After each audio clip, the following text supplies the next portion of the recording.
Today I decided to give you guys a ranking of the Thor films. This is a series of films based on the Marvel character of the same name, and the first ones came out in 1989, and they continue even to this day. The ones not going to be featured are the Avengers movies, but I do already have a list for those films. So without further ado, let's get started.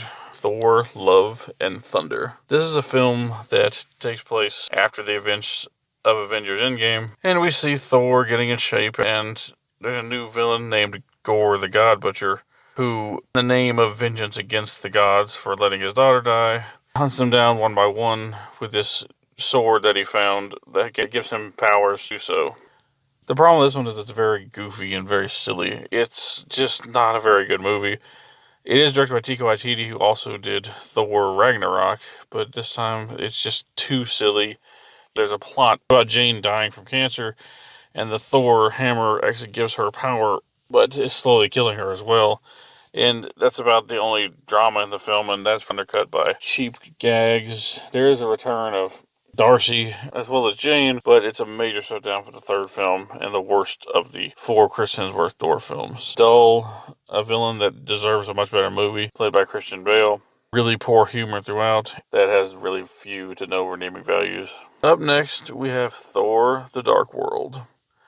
This film essentially shows Thor going up against dark elves and trying to rekindle his relationship with Jane Foster and also dealing with the death of his mother. It's the only one that I really have trouble remembering what happens in the film. It's not that the film is god awful, it's not, it's just so forgettable. I must have seen this movie about 3 times since its release, and I can promise you, I have trouble remembering what happened in this film every single time. The villain is just a lame dark elf. The effects in the movie are fine. The action itself is decent, but it's just so dull. A really lame continuation of the original, none of the charm of that first movie, and it's one of the most forgettable MCU films, but it is more of a proper Thor film as opposed to Love and Thunder. Up next, we have The Incredible Hulk Returns.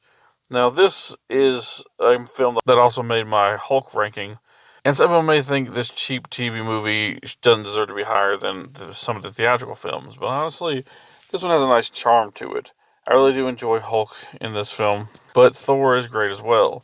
He's basically new to this world and is finding things out, such as what canned beer is and how showers work, and the nightlife at a biker bar and all sorts of fun things like that. He's just charming in this film, and he's very fun. While this is a Hulk movie more so than a Thor film, Thor is great in it, and it was supposed to be something of a pilot for a TV show starring the character, but we unfortunately never got that. A good film regardless, and even though it is a bit cheesy and a bit cheap, it has memorable characters and a memorable plot, and much more entertaining than the two on this list before it. Up next, we have Thor, the first film featuring the character in the MCU, and the first time played by Chris Hemsworth.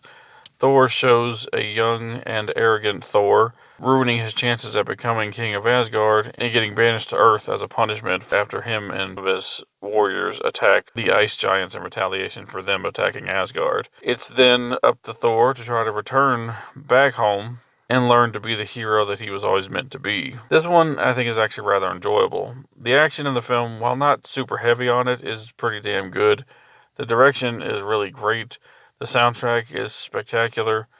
It's the first mystical movie in the MCU, and it's very entertaining.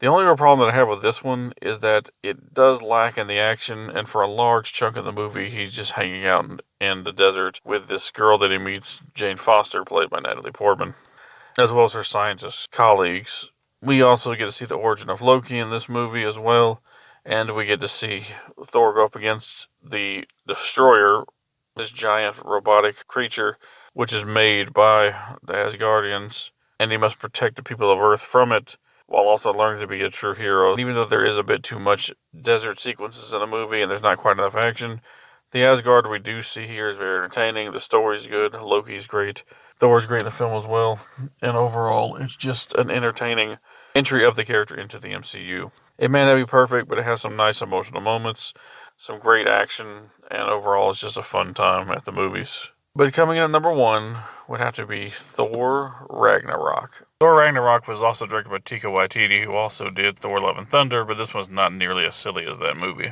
Don't get me wrong, it's definitely the most lighthearted up to that point in the Thor film series, but it's a lot better than its successor and its predecessors. I really enjoy the action in this movie. Seeing Hulk fight him in the gladiatorial arena is really awesome, and this film is just as much a Hulk movie as is a Thor movie. That's probably why I put it so high on this list, and I very much enjoy both Hulk and Thor, with Hulk taking the slight edge. But it's great to see them in a movie together, and this is definitely the most entertaining Thor film.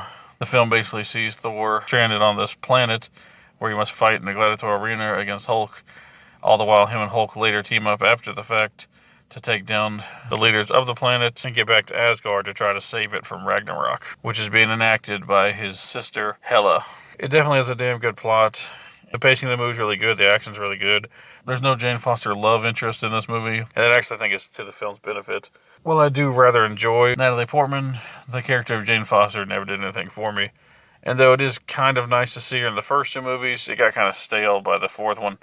So this is a nice change of pace. All in all, a very entertaining sequel and my favorite Thor film out of the MCU. Taika Waititi didn't write this one, which is probably why it was much better than its follow-up.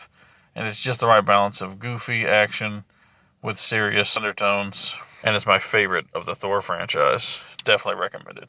Well, that's my list. If you'd like, leave your list down below. Or just tell me what your favorite Thor movie is. There's also a Thor video game on the 360, but it was pretty crap. And unfortunately, they haven't made any good ones since then. But he is featured in the Marvel Ultimate Alliance game, so if you need your Thor fix, give those a shot. I thank you all for watching, and peace out.